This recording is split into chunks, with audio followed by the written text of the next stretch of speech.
Patay ang isang lalaki matapos barilin ng pulis sa Maynila nitong weekend. Depensa ng pulis, self-defense lang ang nangyari dahil armado raw ang biktima.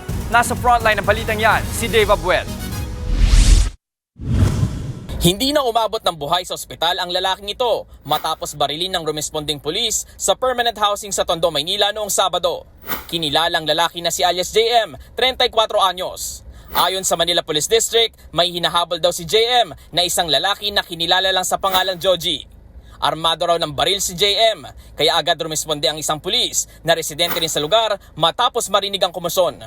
Sinubukan niyang pakiusapan to na sumuko pero hindi ito nagkipit balikat lamang ito at tinutukan siya ng baril. Kinalabit yung baril ngunit hindi ito pumutok. So wala na siyang magawa kundi depensa niya yung kanyang sarili at nabaril niya itong tao na ito. Na-recover sa crime scene ang sinasabing baril ng biktima at ilang mga bala. Sa investigasyon ng MPD, dating alitan ang dahilan kung bakit hinabol ni JM si Joji. Pero kinontra ito ng mga kaanak ng biktima. Wala raw silang kilala na kaaway ni JM. Hinala nila na pagdiskitahan lang ng pulis ang biktima. Kasi yung pinsan ko is marami siyang tato. Siguro possible na naangasan si sir, yung suspect, kaya pinaghinalaan. Inakainom po yung pulis. Hindi rin daw totoo na self-defense ang ginawa ng pulis. Ang tama niya po sa dibdib, tapos sa likod. So ibig sabihin may possible po na binaril habang nakatalikod yung pinsan ko.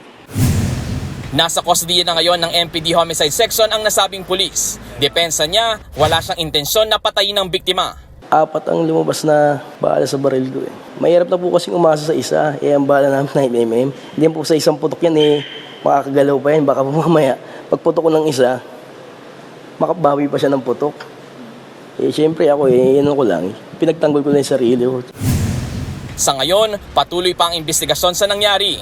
Desidido raw ang mga kaanak ni JM na ituloy ang pagsasampa ng reklamo laban sa pulis. Nagbabalita mula sa Frontline, Dave Abuel, News 5. Mga kapatid, Jess De Los Santos po, huwag magpahuli sa mga umaaksyong balita at napapanahong issue sa bansa. Para sa mas malawak na balitaan, mag-subscribe at mag-follow sa social media pages ng News 5.